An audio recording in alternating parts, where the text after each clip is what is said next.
What if Anakin Skywalker cloned himself successfully during the Clone Wars?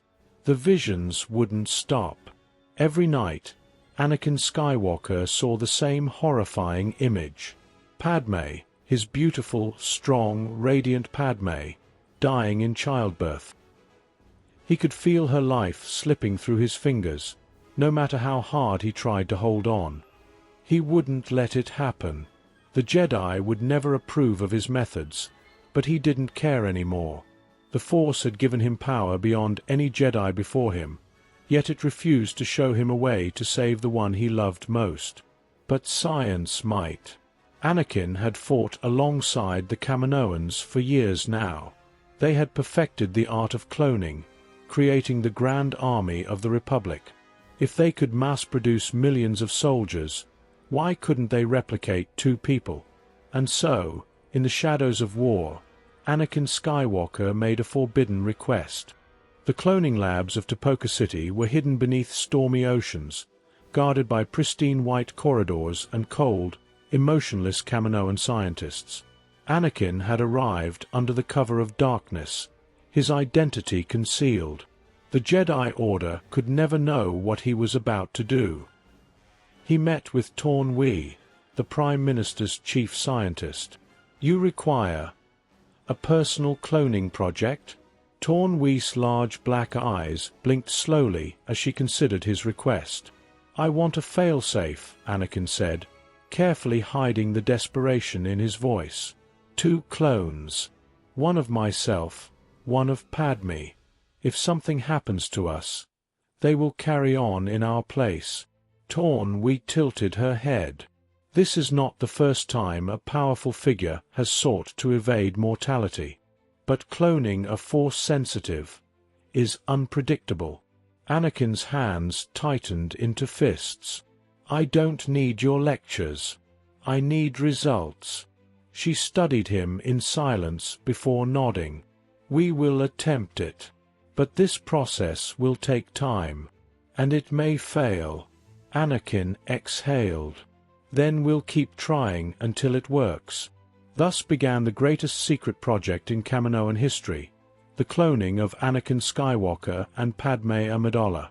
The first few attempts failed.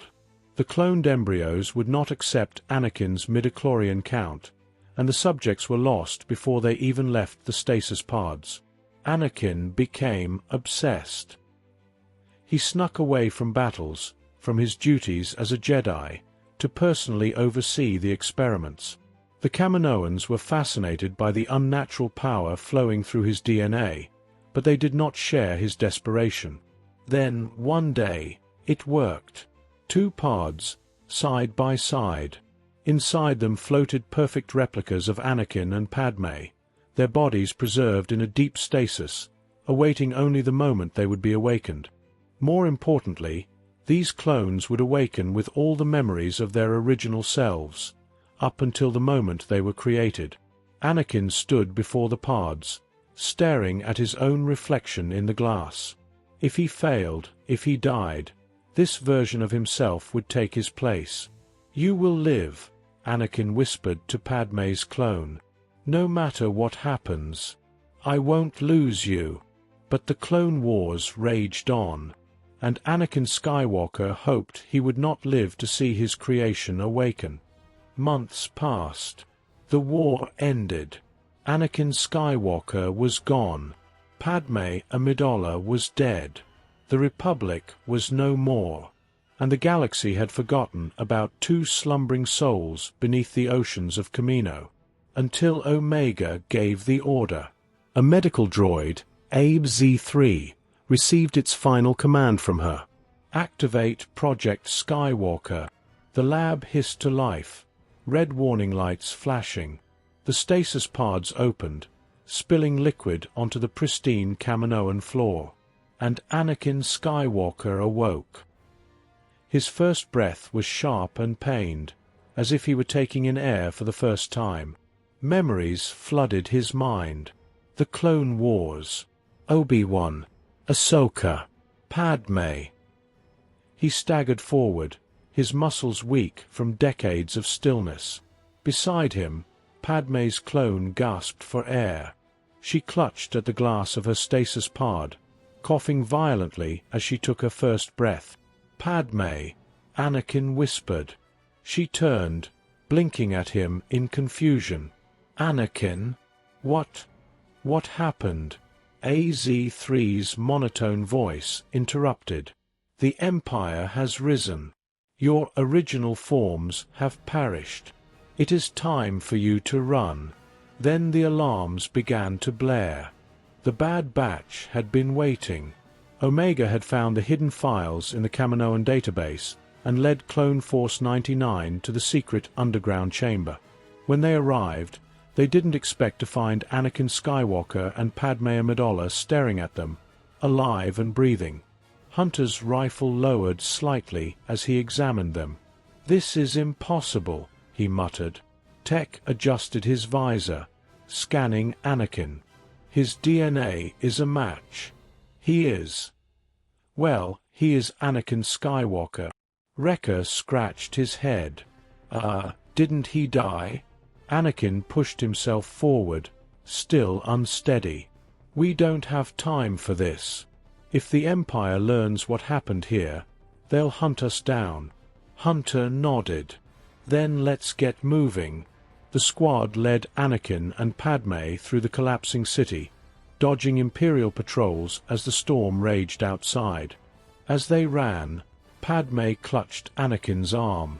"Anakin, I don't understand. How did we survive?" He hesitated. "Because I made sure we would." Padme's eyes widened. "What did you do?" Before he could answer, blaster fire rained down on them. Imperial forces had discovered their escape. Hunter yelled, "Move, move." Anakin instinctively reached out with the Force, and stormtroopers went flying. Even after all these years, his power had not faded. They fled to Alderaan, where Bail Organa greeted them personally.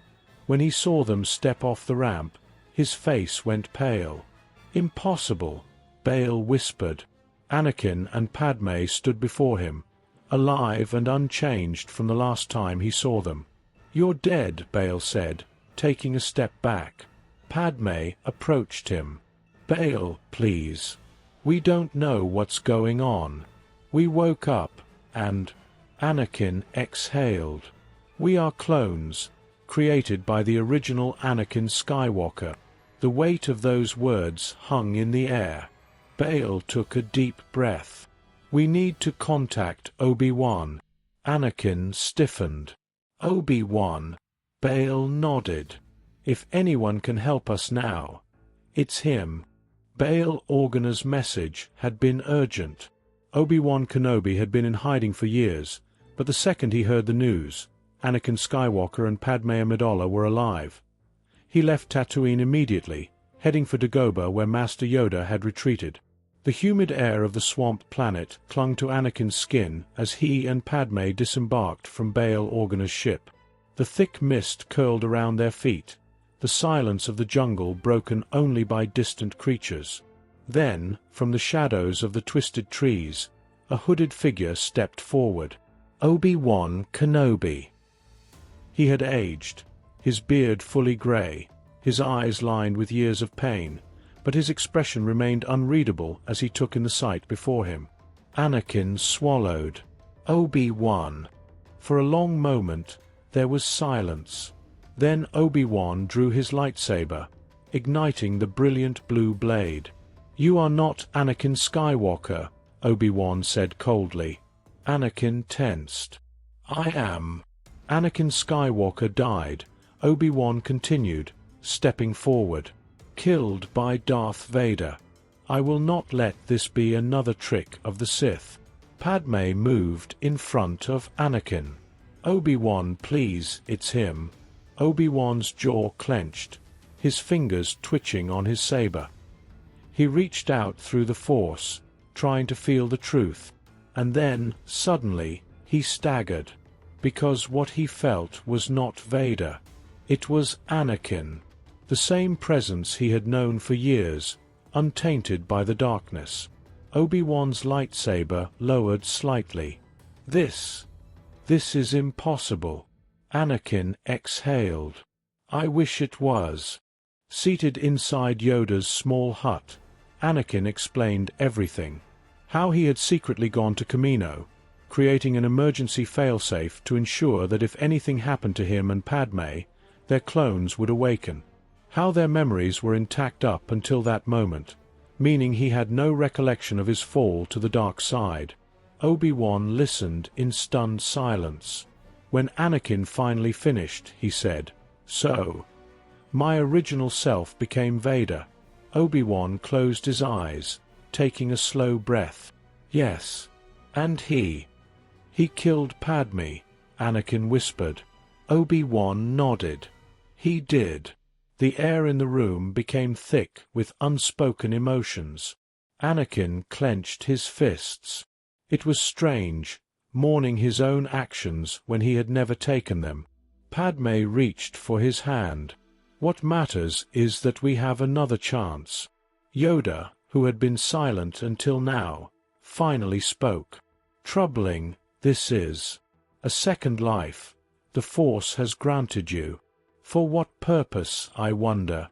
Anakin met Yoda's wise gaze. "To fix what I destroyed." It was decided. They could not change the past, but they could strike back against the Empire. Kenobi, Bail, and Padme would seek out surviving Jedi, bringing them to Dagobah, where Yoda would hide them in the Force. Anakin, however, would do something different. "Where are you going?" Padme asked him. "To dedicate myself to the Force," Anakin answered. If he was truly getting a second chance, he wouldn't waste it. He would learn everything Yoda could teach him, how to wield the Force beyond anything he had ever known. Padme frowned. "But I followed my emotions last time," Anakin whispered. "Look where it led me." Padme's lips parted, pain flashing in her eyes.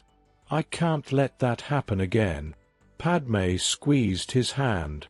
"Then I'll wait for you." He smiled, pressing his forehead against hers for a brief moment. Then, he turned to begin his training.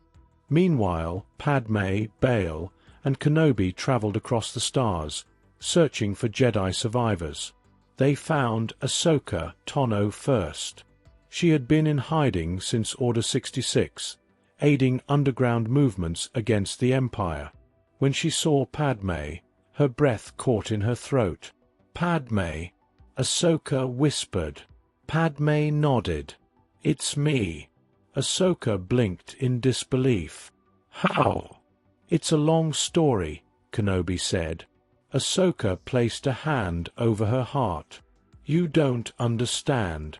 If you're here, that means Anakin." Padme hesitated. "It's not the same Anakin." Ahsoka narrowed her eyes. "What does that mean?" "Come with us," Padme said softly. "We'll explain everything." And so Ahsoka joined them. One by one, they found more. Caleb Doom, a broken Padawan haunted by the loss of his master. Bo Dakuna, a Jedi spy in hiding. Jocasta Nu, the keeper of lost Jedi knowledge. Oppo Rancisis, one of the few surviving members of the Jedi Council. Quinlan Vos, a rogue Jedi with a deep connection to the Force. Rom Kota, a war-hardened Jedi general. Each one had barely survived the Purge. But now, they had a purpose again. With Yoda's guidance, they would become a new order, one that could strike back against the Sith. Ahsoka informed them of the insurrections that Captain Rex was leading, with the help of loyal clones. She, accompanied by the Bad Batch, went to recruit him. As the Jedi gathered in the shadows, they devised a plan. Lure Darth Vader into a trap.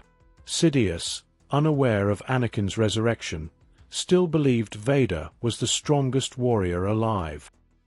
He would send him to crush any Jedi uprising. They sent the holonet message, ensuring the Empire learned about their activities. And, as expected, Vader came. He arrived on Naboo, expecting to wipe out the last Jedi remnants. Instead, he found Padme waiting for him. Darth Vader froze.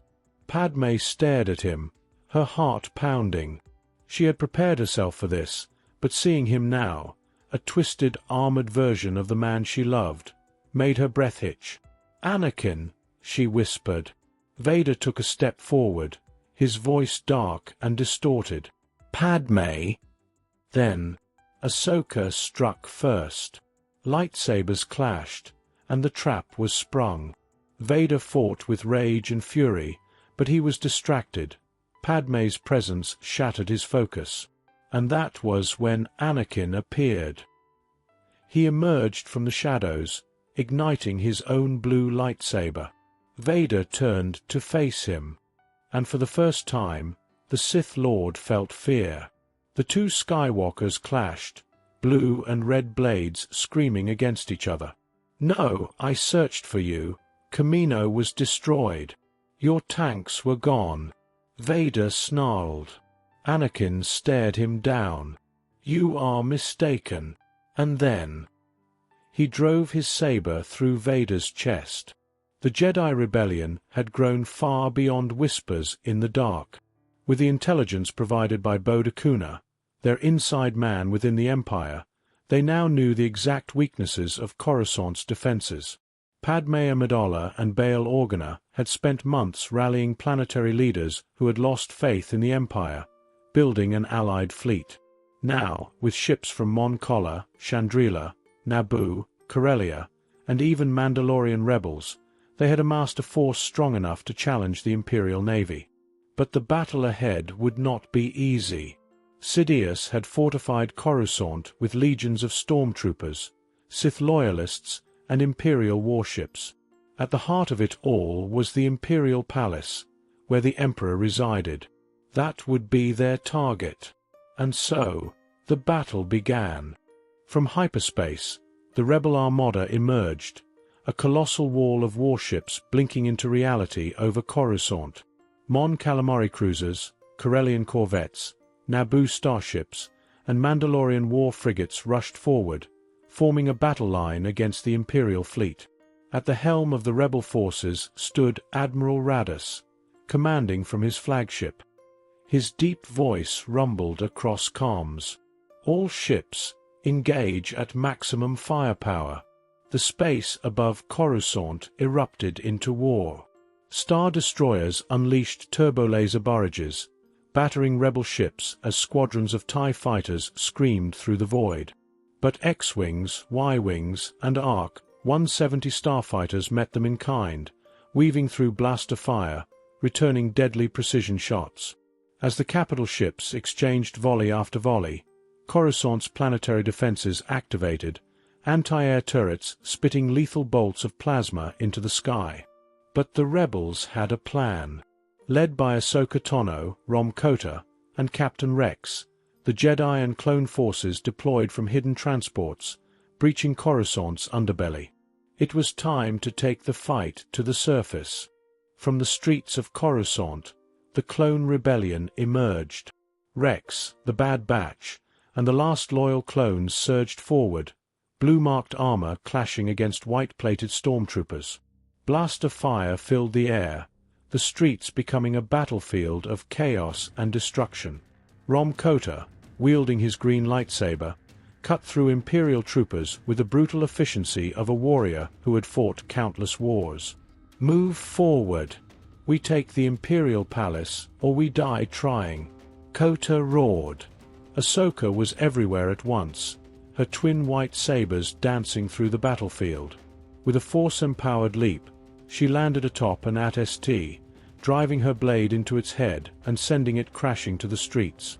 Explosions rocked the battlefield as clone artillery shattered defensive lines, and Mandalorian commandos jetpacked through the skies, firing on stormtroopers from above. The Empire was being overwhelmed. But their mission wasn't over yet. While the battle raged outside, a smaller force infiltrated the Imperial Palace. Anakin, Yoda, Obi-Wan Kenobi, and Oppo Rancisis slipped through the fortress's defenses, using their mastery of the Force to avoid detection. They moved swiftly through gilded halls, sensing the overwhelming darkness that loomed ahead. And then, they reached the Emperor's throne room. The doors slammed open, revealing the darkened chamber where Darth Sidious waited. The Emperor sat upon his throne, his golden eyes gleaming as he observed the Jedi before him.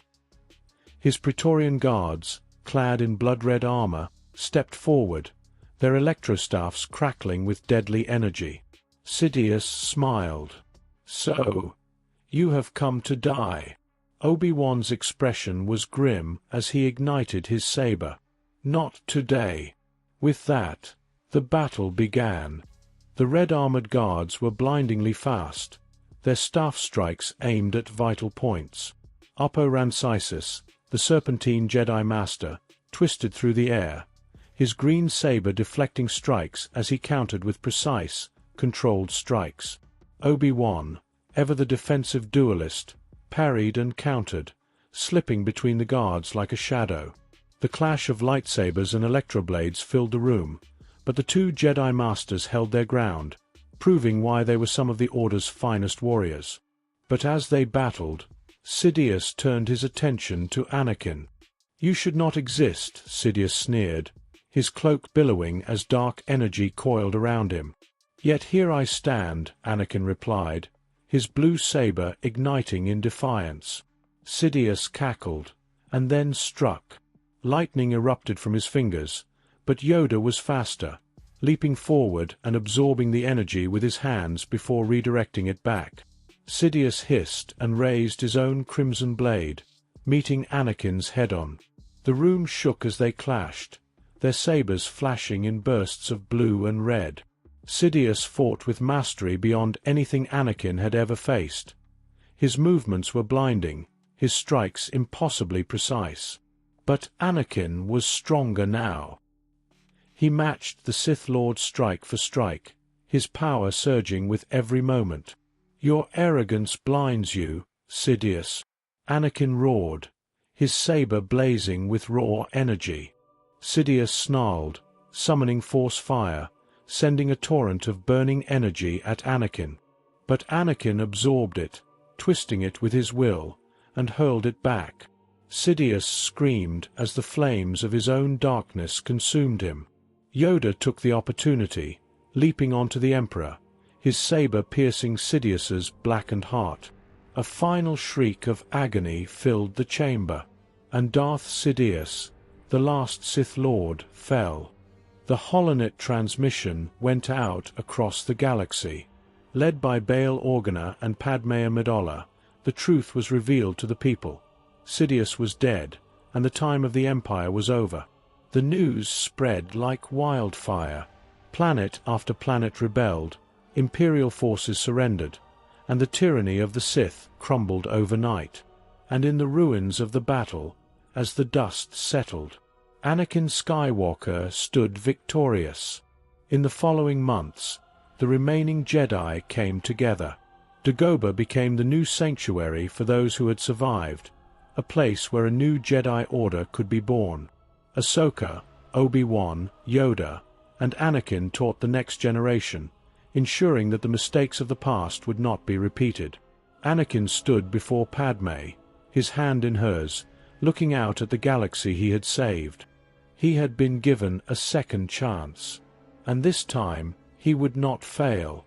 Drop the scenarios you would like to see in the comments, and I will pick one every week. I hope you enjoyed this video. See you in the next one.